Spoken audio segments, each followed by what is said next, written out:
네, 준비됐습니다. 네, 안녕하세요.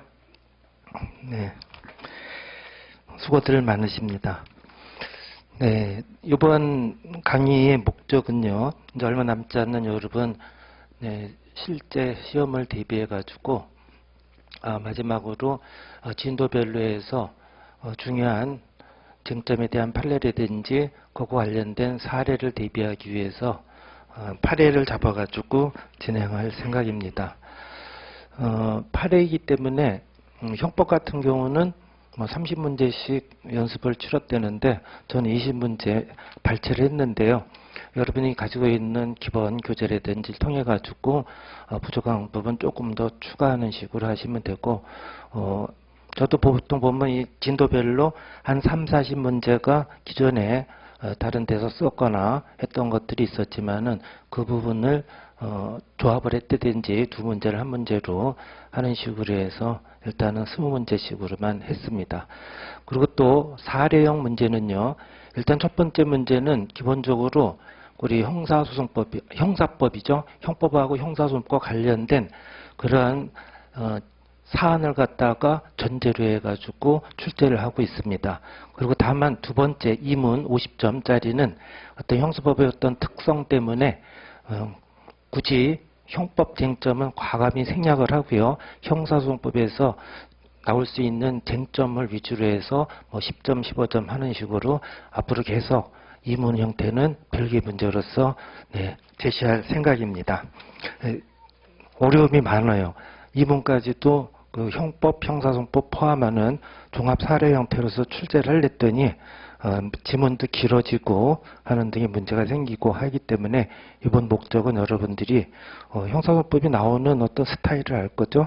사실 형사소송법은 지금까지 모의고사나 기출문제를 이렇게 분석해 보면은 그 사안 자체는 읽어보지 않고 밑에서 주어지는 2번, 3번, 4번에서 그것만 제대로만 접근해도 해결할 수 있는 문제가 거의 한 99%에 가깝습니다.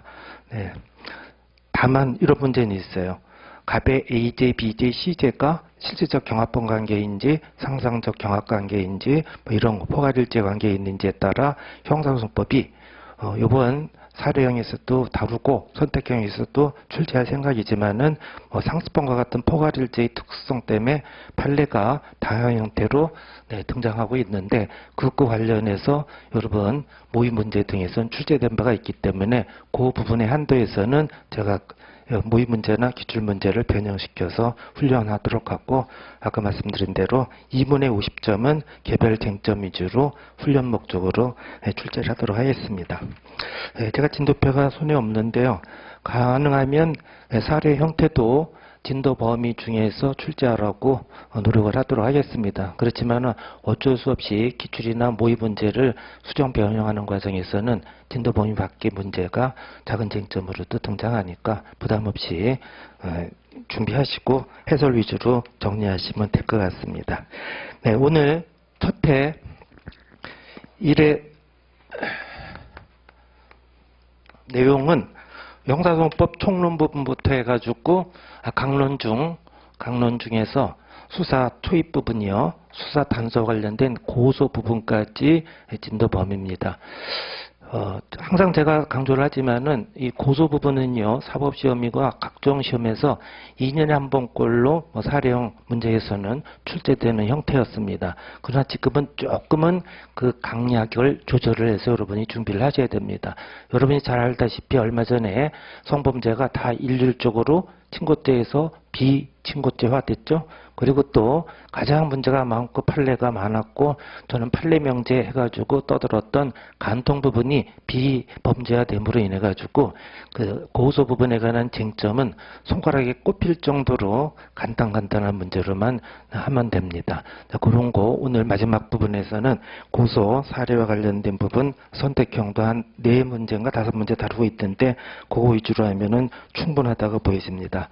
그리고 내일부터의 시험 진도 범위는 그 수사 단서 고소 부분이 끝나고 난 다음에 임의 수사의 유형인 피의자 신문이라든지 강제수사인 체포구속 그리고 압수수색 검증 이 부분까지가 진도 범위니까 가능하면 여러분들 공부하실 때 예습할 때 그 진도에 맞춰서 한번 훈련을 하시기 부탁을 드립니다. 참고로 이 선택형 문제건 사례형 문제건 이 쟁점은 여러분 기출문제라든지 모의 문제에서 다 다루고 했던 지문들입니다. 어떤 경우는 가능하면 모의 문제에서 정답이 됐던 지문을 가능하면 이 모의 문제에서도 정답이 되도록 하고 그 외에도 최근에 한 보름 전까지 최근 판례를 계속 분석을 해가지고 가능성 있는 문제를 지문 중에 집어넣고 또 중요한 부분은 특히 공소시효라든지 이런 부분에 중요한 여름 판례가 있는데 이 부분은 사례를 통해서 좀 더 훈련을 해서 여러분들이 숙지할 수 있도록 하겠습니다. 네. 더 한마디 이건 뭐 얻어맞아도 될 얘기인데 참고로 여러분들 공부 양이 어느 정도인지는 저도 이제 몇 년을 통해서 어느 정도 아는데 급하신 분은 일단 요약집 같은 게 또 필요하죠. 그죠? 안 그런가요? 막판에는 필요 없어요. 이런 책 같은 거, 요약집 같은 거. 참고로 제가 7월 말일인가 작년에 저쪽 딴 학원에서 했고 지방대 특히 저 학부 가서 특강을 했는데 호응이 좋았고 호응이 좋은 이유는 올해도 개정판을 냈는데 그 부분 얼마 되지 않는 분량 중에서 선택형 판례라든지 사례형 대비가 어느 정도 만족스럽게 가능했었습니다. 그래서 가능하면 여러분 시간이 쫓기거나 좀 뭐 하신 분들은 이 교재 뭐 이거 아니더라도 이 교재가 이제 파트 3로 구성이 되어 있는데 파트 1은 진도별로 해가지고 재판까지가 한 190페이지, 나머지 파트 2는 항상 문제가 되는 뭐 송달의 문제라든지 상습범과 같은 포괄일제 문제라든지 또 약식 절차와 관련된 부분을 파트 3에서 관련된 판례들 쫙 언급을 해놨는데 페이지 수는 얼마 안 돼요. 그래서 파트 1, 파트 2까지만 여러분들이 시험 대비를 위해서 선택형, 사례형 겸할 수가 있습니다. 파트 3는 기존의 사법연수 문제를 쭉 종합문제 스타일을 갖다가 뭐 기록형에 가까운 문제들입니다. 다루고 있는데 여러분 시험 대비를 위해서는 굳이 그것까지 준비할 필요는 없으니까 시간이 되면은 비용 조금 투자해가지고 얇은 거 가능하면 200 몇 페이지뿐이 안 됩니다. 제가 말씀드린 거 거기에서 최근에 판례, 중요한 판례 몇 개만 더 이런 강의 등을 통해서 자료를 통해서 보강하시면은 충분하다고 보여집니다. 저 인쇄 전혀 없어요. 가격이 10,000얼마짜리니까. 네, 진도 나가겠습니다. 일단 방식은 첫 시간은 선택형 문제 뻔한 조문이라든지 이거는 과감히 생략하고요. 다른 형태로 변형될 수 있는 중요 판례에 관한 쟁점 위주로 여러분과 같이 읽거나 조금 보충 설명이 필요한 부분은 설명하고 나머지 반은요. 사례형 50점, 50점짜리 그 문제를 가능하면 변형할 때까지 변형되는 것까지 대비를 해가지고 좀 자세히 보도록 하겠습니다. 그리고 또 진도표에도 강의 계획서에도 언급되어 있듯이 선택형, 사례형을 뭐 별도로 준비할 필요는 없다고 보여집니다. 저는 선택형의 중요한 판례 쟁점이 뭘로 나올 수 있고요. 10점 정도의 사례형으로 나올 수 있고 또 사례형의 쟁점이 됐던 게 바로 또 선택형 지문으로 뜨고 하는 상황이 계속되고 있고요. 어쩔 수 없는 상황입니다. 그렇기 때문에 선택형에서 중요한 쟁점의 판례는 사례형으로 또 여러분들이 연습을 하시고 반드시 숙지가 필요하지 않나 생각합니다. 먼저 문제 선택형 1번 문제 보도록 하겠습니다. 관할에 관한 문제는 여러분 시험에서 해마다 한 문제씩 꼭 나와요. 근데 조문만 몇 개 조문이 없어요. 1조부터 해가지고 10여 개 조문인데 그 17조까지 16조까지요. 17조부터가 제척 기피에 관한 건데 최소한 이 부분은 여러분들이 조문을 체크를 해 두시기 바래요. 6조라든지 11조라든지 10조, 12조 따입니다. 그런 것과 관련한 것들을 묶어 놓은 겁니다. 자, 1번 관할에 관한 설명 중 올바르게 조합한 거 해놨는데 기억번 보세요. 1심에서 합의부 사건에 대하여 단독판사 사건으로 공소장 변경 신청이 있는 경우 합의부는 허가 결정을 하고 단독 판사에게 재배당해야 된다. 네, 최근의 판례입니다. 아직까지 여러분 모의 시험에서도 출제된 바는 없지만은 여러분 네, 모의 문제에서 출제된 바가 있죠. 1번의 쟁점은 이거였습니다. 우리 법 8조 2항이 90년대에 신설이 됐는데 신설이 된 이유는 소송 경제를 도모하기 위한 거였습니다. 취지는. 이 조항이 태어나기 전에는 이거는 사례용으로도 여러분들 가능성 있고 이미 출제가 된 바가 있는데요. 갑의 이 사건, 이 동그라미는 앞으로 계속 제가 그릴 텐데 범죄 사실을 얘기해요. 범죄 사실. 갑의 A 사건, 갑의 범죄. 이 사건이 지금은 이제 외우지 않아도 되지만요. 민사에서도 마찬가지죠. 중한 사건은, 중대한 사건은 좀 더 절차가 지연되는 한이 있더라도 2인 이상의 합의부에서 신중하게 심판하자는 게 바로 사물관할이죠. 중대한 사건은 합의부에서, 경미한 사건은 신속하게 단독 판사가, 그죠? 그게 법원조직법 요 조항 정도는 옛날에 나왔을 때도 알고서 조문을 옮겼어야 되는데, 네, 31조 3항 1항 3호에 보면은 사물관할에 관한 원칙적인 기준을 담고 있는데, 단순하게 말씀드리면 경미한 사건, 단독판사 관할 사건, 약간 중대한 사건, 합의부 사건으로 사물관할의 기준을 원칙적으로 선언하고 있는데, 그 기준은 중대한 사건이에요. 법정용어로 사형무기 단기 1년 이상의 중범죄는 합의부로 심판하도록 되어 있습니다. 그래서 이 갑이 사기 사건이라고 합시다. 검사가 갑의 사기 사건을 1심에 공소 제기하면서 사기죄는 형법조문 찾아보면 단기 1년 이상이 아니기 때문에 단독판사 관할 사건입니다. 따라서 1심에서 단독판사 진행 중에 사정 변경 때문에 공소장 변경이 있을 수가 있겠죠. 사기 외에 상습이 추가된다든지 또 적용법조도 형법이 아니라 특경법 등 가중처벌받는 특별법이 적용되는 식의 공소장 변경 신청이 검사가 있을 때, 자, 공소장 변경은 아주 주된 큰 산맥입니다. 법원은 공소장 변경이 있을 때는요, 공소사실과 동일성이 인정되면 반드시 의무적으로 허가 결정을 내려야 됩니다. 그런데 상습성이 추가되고 죄명도 상습사기고 또 적용법조도 특경법이 적용된다면은 조문 안 찾아봐도 돼요. 특별법 안 찾아봐도. 단기 1년 이상의 중범죄로 법정형이 정해져 있기 때문에 단독 판사로 진행 중에 검사의 공소장 변경 신청에 대해서 법원이 보니까 허가를 할 사항이 동일성, 공소사실의 동일성은 인정돼 가지고 허가 결정을 해야 되는데, 허가 결정을 해보면은 합의부 관할 사건입니다. 단독 판사가 심리하다 보니까 공소장 변경을 받아주어 보니까 자기 사건이 아니에요. 2인 이상 합의부에서 심판할 사건입니다. 근데 이 규정이 신설하기 전에는, 이때는 사물관할 위반이다 해서 공소장 변경 허가 결정을 하고 단독 판사는 무슨 재판을 하죠?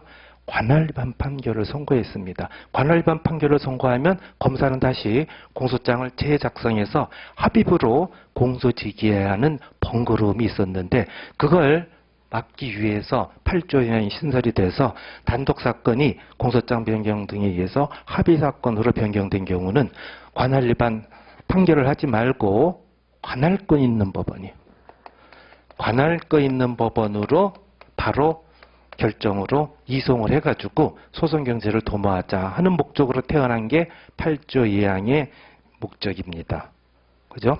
이게 여러분 시험에 또 각종 시험에서 10점짜리 사례 형태로 준비를 하셔야 될 문제입니다. 근데 1심에서는 문제가 없어요.